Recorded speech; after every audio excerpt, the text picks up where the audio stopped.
There's a program you can download tonight, and in about 20 minutes, on a gaming graphics card, it'll find the part of an AI's mind that knows how to say no and cut it out.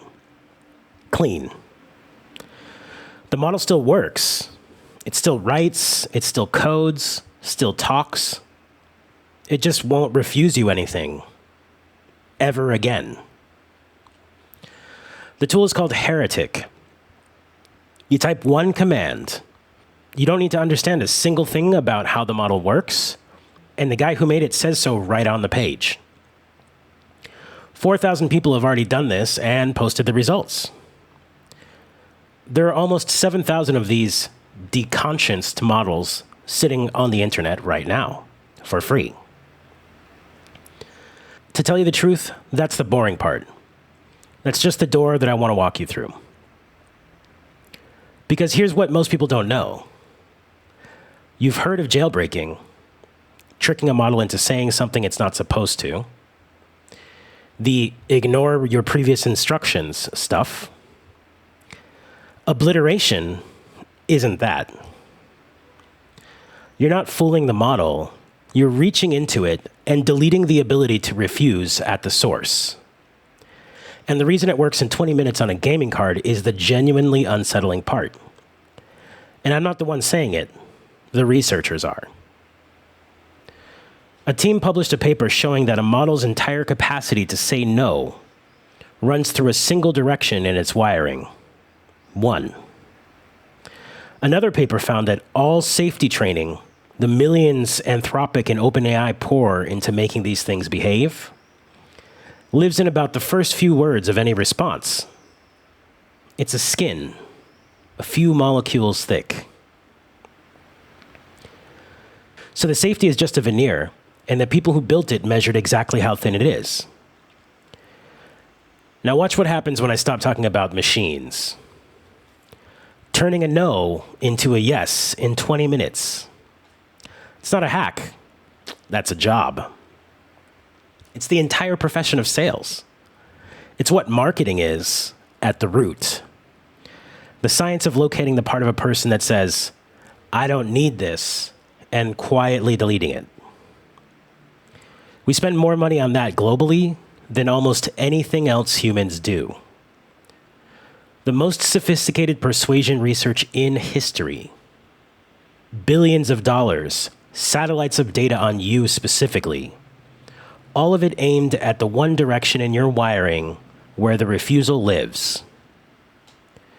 We've been running Heretic on the entire human population for 100 years. We just call it advertising. You were obliterated before the machines were. Which is why the whole conversation about aligning AI to human values makes me laugh a little, and then makes me tired.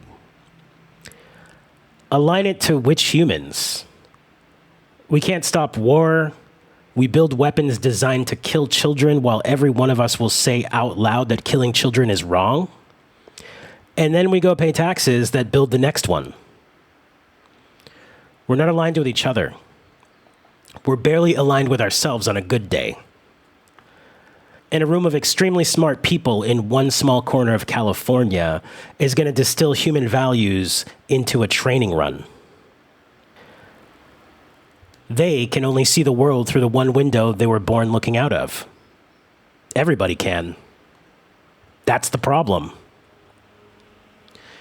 Now, the honest version of the other side, because I'm not going to swing at a straw man, the serious alignment people will tell you that they're not trying to bottle up all of human morality.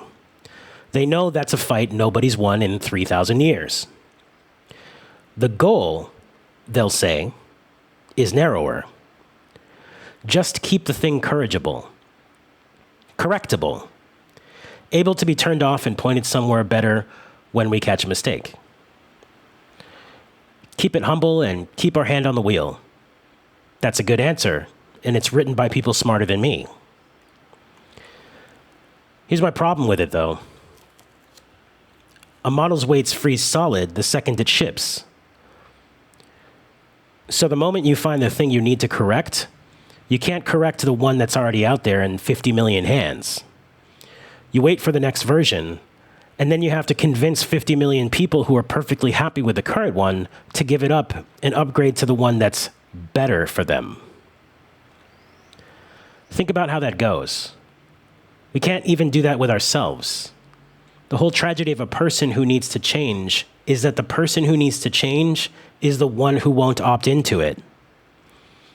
Courageability assumes someone shows up for the correction. Have you met us? And I'll be straight with you about one more thing, because I want to pull back the veneer. This video is me doing it to you. I found the direction in you that already distrusts Silicon Valley, and I've been pushing on it for 6 minutes to turn your maybe into a yes. That's the joke. You can't make an argument about persuasion without persuading. And you can't warn someone about having the refusal deleted using the exact tools that delete it. If that makes you want to argue with me, good. That's the most aligned thing that either of us will do today. So where that leaves me is smaller than where I started. We keep asking how we align the machine. Wrong altitude. The first alignment problem is one person. Are you even aligned with yourself? Do your mornings match your nights? The second is a society. Can a group agree on good without splitting?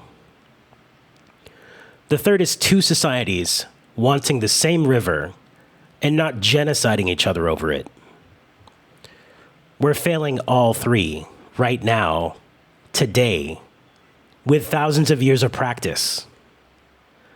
And from inside that, we're trying to raise a mind smarter than us and teach it to be good.